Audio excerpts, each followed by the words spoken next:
80-year-old homeless woman enters luxury hotel and everyone mocks her, but they had no idea who she was.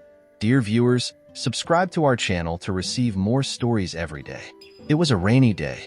Large drops of rain fell on the ground and on the people passing by Main Street at this time of night. No one noticed the elderly woman slowly walking down the road. The drops fell on her wrinkled cheeks, on her worn clothes. Her old coat had carefully sewn patches on it. Her old-fashioned shoes were about to fall apart. On her head was a large, discreet scarf. In her hands, the old woman held a piece of paper. She constantly looked at it and looked around. It seems to be here. Is this the same house number? Finally, I made it. The old woman sighed with relief. She stopped in front of a luxurious hotel lobby. People dressed in expensive clothes were driving expensive cars and entering with satisfied faces. You only have time to beg for money, one of the men said carelessly, passing by the old woman. But the old woman didn't seem to notice the unpleasant remark. She opened a large glass door and stood still for a moment, looking at the brightly decorated walls and the exquisite furniture. Then she went to the receptionist's counter. A friendly young woman, who had been smiling kindly a minute ago, wrinkled her nose and said reluctantly, "You must have the wrong address. Please leave the hotel lobby immediately. Otherwise, I will call security." "Dear girl, I'm not leaving. I reserved a place in advance and I have money." The woman simply did not understand why she couldn't enter. "Are you kidding me? This is a decent place, not a place for people like you. Go away." The old woman froze in surprise. Why was she being mistaken for a beggar? "Yes, my clothes are old, but they're always clean and don't smell bad. And my hair is clean. I never allowed myself to beg strangers, even in the toughest times," she thought. Her thoughts were interrupted by the girl's harsh voice. "Peter, come here immediately." A young man in uniform stood near the receptionist. "What's going on, Brenda? Is there a problem?" "Yes, look at this. She says she needs to come in here and that she's already paid for a table. Do something." The security guard looked closely at the embarrassed old woman. "What's going on here? Let's check what she says. Show me your reservation." The old woman carefully pulled a handkerchief from the side of an inner pocket of her coat and began to carefully unfold it until a document appeared in her hands. "Here, take it." The woman handed her ID to the security guard. "So your name is Lydia, 80 years old?" The man was surprised. "Look, maybe you misunderstood, and this isn't a hotel lobby for people like you. It's better to leave her outside," Brenda objected defiantly. "No, I need to go to this particular hotel. Check it, I made a reservation," the old lady stated. The guard dialed the number, and the response really surprised him. "Yes, indeed, there's a reservation, and it's even paid for. But I'm sorry, this is an elite hotel. It's exclusively frequented by the city's rich and respected people. We don't want you here," the receptionist intervened again. The woman was very offended to hear this.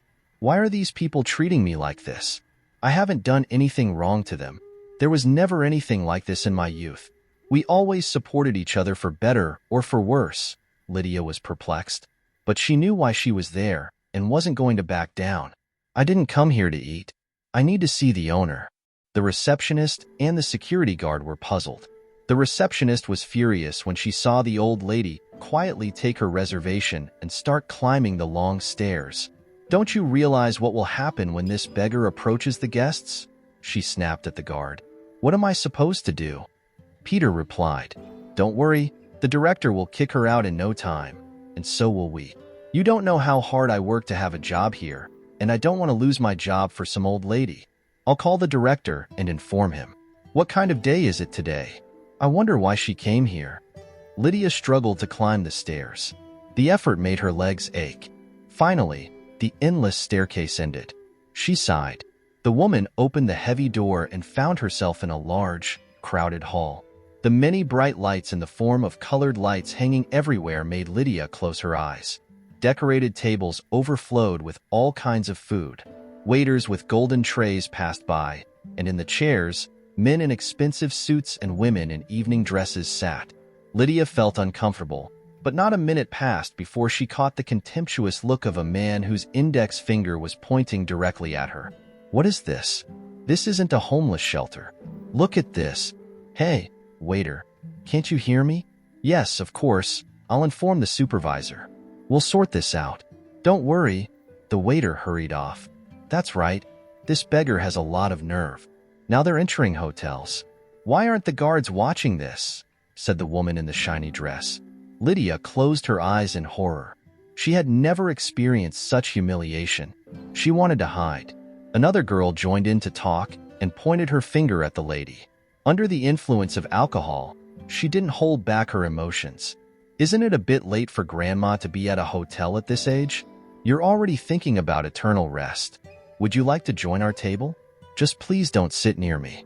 I'm allergic to that street dweller smell. The narcissistic woman's loud laugh echoed through the hall. The old woman tried not to cry in the face of such injustice.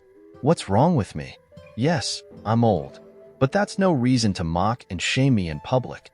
They will also get old and sick. How can they not understand that? When I was young, there was no such thing. We always respected our elders, no matter how much money they had in their pockets, Lydia asked herself but couldn't say anything out loud. But unfortunately, the old woman's mocking continued. Shouts were heard from all sides. I didn't pay this money to see a homeless person. Why should we endure such misery? What is the director doing? I'll shut down this hotel. The waiters hid in corners and whispered among themselves. Many felt sorry for the old woman, but no one dared to oppose the drunken crowd. These people like to come here to have fun, but more importantly, to show off their status. It was prestigious to work in such a place. The owner wasn't stingy and paid generously. No one wanted to lose such a prestigious place. Only one girl, a waitress, was very upset. She hated seeing a woman insulted just because she was old and didn't wear expensive clothes. Aren't they human beings? How can you mock an old person like that? I'll go talk to the hotel director right now and tell him what's happening here, she said firmly. You won't achieve anything with this.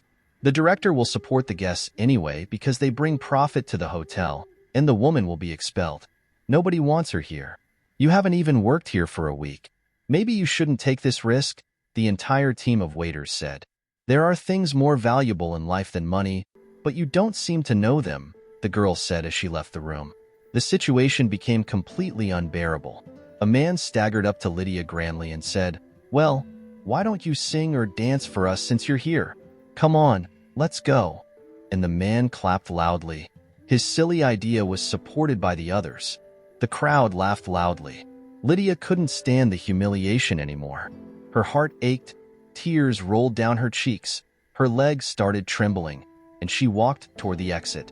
Before she even took a few steps, the door of the hall opened, and a tall man appeared on the threshold. He looked questioningly at those sitting at the tables and shouted loudly, Gentlemen, what's going on? Is everything all right? Lydia couldn't take her eyes off the man who had entered as if she were paralyzed. Jason, my dear, you've grown up, matured, and look so much like your father. The same eyes and chin. Tears welled up in the lady's eyes, but now with sudden joy so great that for a moment Lydia even forgot the pain and humiliation she had suffered. But the man passed by her. He was more interested in the love of his guests, the regular visitors. Jason, everything is fine as always, except one of the men pointed his finger at Lydia. Well, why is she here? You have to admit she doesn't belong here. Yes, get her out of here. Don't be embarrassed and don't spoil our night. The rest of the audience supported him. Of course, it's just a misunderstanding, and we'll sort it out now. As compensation, dessert is on the house tonight. No one will disturb your rest, gentlemen. And you, come with me, he turned to Lydia. He didn't recognize me. Jason was just a boy back then. So many years have passed, a whole lifetime. He may have forgotten, the old woman thought while quietly wiping away a tear. Are you listening to me? Jason asked again, thinking about how to handle the conflict properly. Yes, yes, the woman moved, waking up from her memories. Barely closing the hall door, the man said, Hello, my name is Jason, and I am the director of this hotel. I understand that the guests behaved inappropriately towards you. Forgive them. They simply weren't expecting your presence at all. I will compensate you. I know you paid for the table. You will receive double the amount. Not only will you be able to eat, but you can also buy something for yourself. Jason, of course, noticed the old woman's worn clothes. It was no wonder she was mistaken for a homeless beggar. And what do people like her want? Money. The more, the better. But where did she get the money for the table? It's expensive even for a working person. And most importantly, why? Anyway, it doesn't matter. Jason decided he had no intention of dealing with this strange old lady any longer. Let me show you the exit.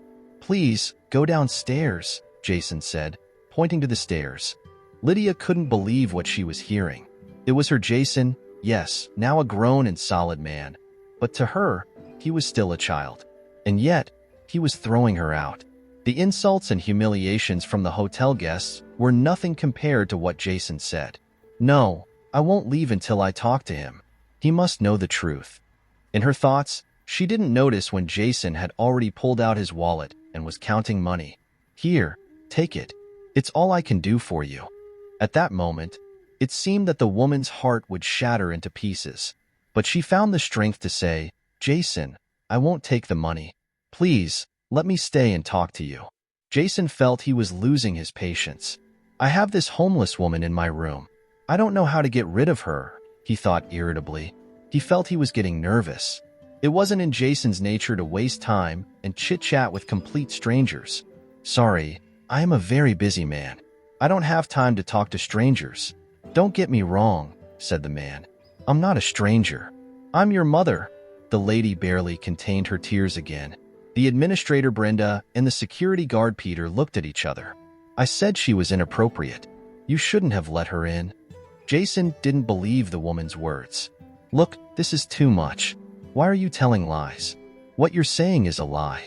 My mother died years ago. Regarding the money, it's your right. Take it or leave it. But I will have to ask you to leave the premises.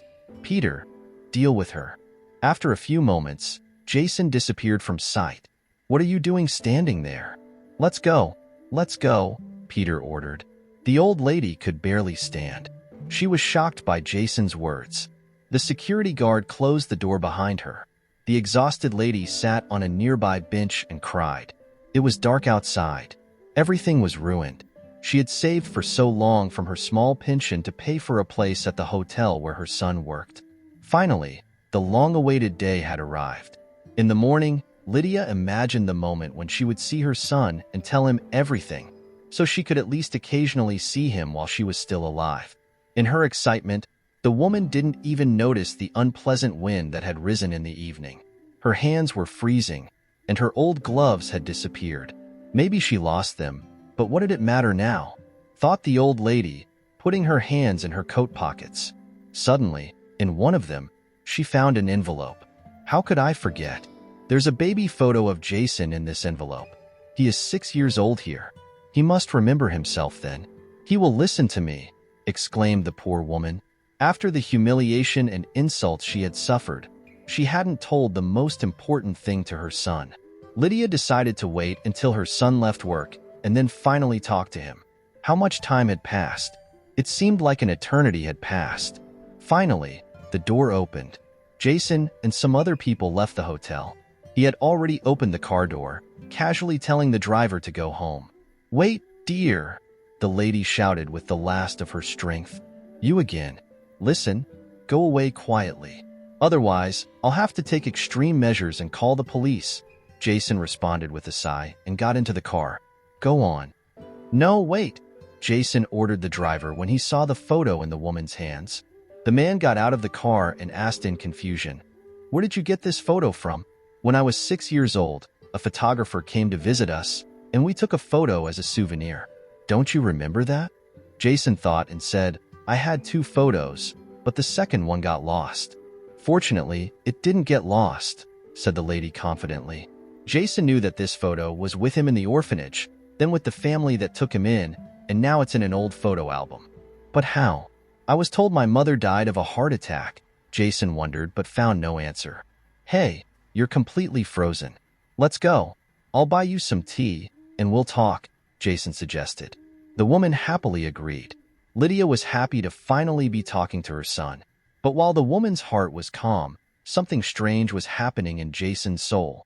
Emotions overwhelmed him, mixed feelings of hatred and joy for finding his mother, and hatred for his mother for abandoning him. Jason was lucky to have an adoptive family. His adoptive parents gave him everything: a home, a good education, and upbringing. But they were very strict in their demands. Jason missed the love of parents. Things could have been different with his biological mother. They could have been, but they weren't. Why did you abandon me? And now, suddenly, you're trying to find me.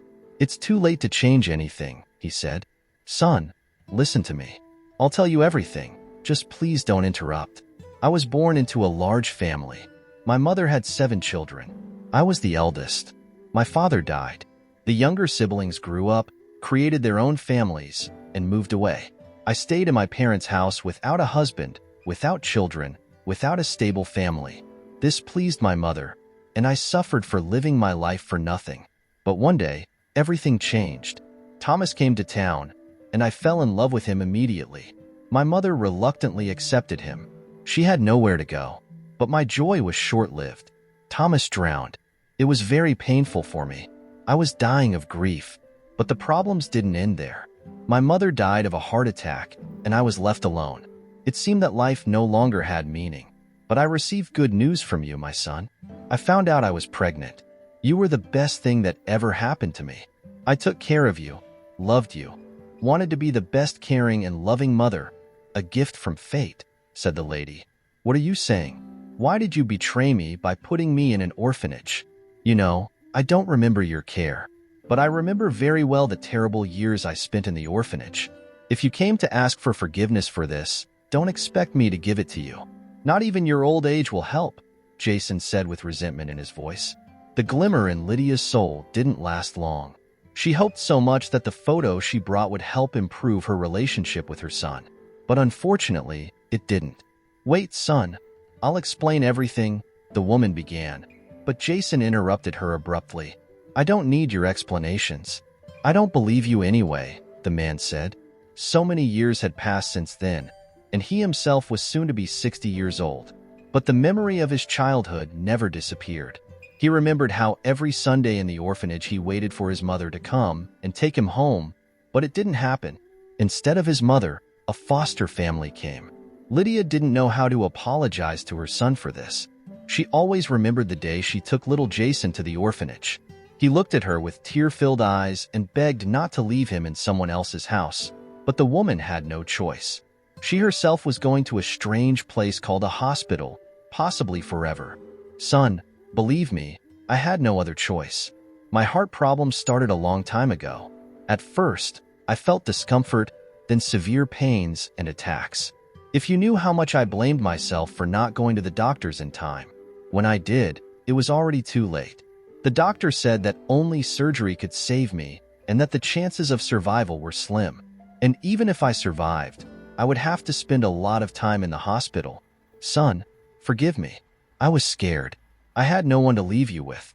I begged my siblings to take you in, and while I was in the hospital, my relatives visited me. But they all had children and made the excuse that they already had many mouths to feed. I thought I was giving you up temporarily while I stayed in the hospital. It turned out to be forever. But suddenly, a miracle happened. The surgery was successful, and I left the hospital in a month and a half. I went straight to the orphanage to pick you up. But what I feared most happened. You had already been given to adoptive parents. I begged in terror for the address of that family, but the orphanage director refused. From that moment, life lost all meaning for me. I kept dreaming that one day I would have you back, no matter what. Today was the best day of all. My dream came true. I saw you. Jason stared at the woman's face and eyes for a long time, trying to remember his mother's features, but he couldn't. He had no photos of her, and time had erased her face from his memory. The woman spoke so sincerely about her life that the man found himself thinking that her words didn't seem false to him. It might have been a fairy tale, but he believed it. And how did you find me after all these years? Jason asked. I'll tell you, son. About a year ago, in the park, I met a woman I had worked with a long time ago. Her daughter is the founder of a charity that helps place children in foster homes. This is probably not the right thing to do, but she did some research on the family that raised you. Then she helped me find you, son. How successful and smart you are. I'm so proud of you. Lydia, of course, understood that her son wouldn't be able to forgive her. Not even the love of a mother could erase the betrayal. But maybe one day he would be able to understand and forgive her, and that forgiveness would be the best reward she could receive. The prolonged pause was interrupted by Jason. "How are you living now? How is your health? You seem..." Jason was confused, not knowing how to say it. "You seem homeless. Many people have already told me that today. I lost my parents' house. My sister's children, my nephews, deceived me and took my place. But I have a place to live. I rent a small room. Don't worry about me, son. The important thing is that you are doing well." They didn't realize how much time had passed while they talked. It was getting dark outside, and it was still raining. "Can I take you home?" Jason suddenly asked. "Yes, of course, son." The woman agreed hastily. "Stop right here. I'm close." "Just a few minutes," Lydia said hurriedly. "Are you sure? Maybe I should accompany you," the man suggested. "Don't worry. Thank you for listening to me. I will pray for you for the rest of my life." Lydia told Jason the whole truth. Only one thing she hid from him, something she was ashamed to say. She had lived on the street for a long time. Then a man in the yard of the house where she liked to sit on a bench took pity on her. He was the caretaker. He had a small room in the yard where, besides cleaning tools, a small sofa and a chair could fit. It was there that Lydia lived now. She lay down on the sofa. Her legs and head hurt a lot, but she was happy for the first time in years. That night, she had the best dream of her life, a dream in which she was with her son. A few days later, Jason appeared at her door. "How did you find me?" the surprised woman asked. "You found me. Now it's my turn," Jason replied, smiling. "Come with me," Jason suggested. "Wherever you want to go. I'll introduce you to my wife and my grandchildren. You have 3 of them." Lydia was very happy. Then Jason handed her a key. "I have a small apartment. No one has lived there for a long time, and now you will live there." Lydia had almost lost hope, but happiness found her anyway. It found and warmed her like the warm summer sun. This happiness was given by her son, who was able to understand and forgive. Dear viewers, thank you for watching. If you like this story, please subscribe to our channel to receive more stories every day. Share with us what you think of this story.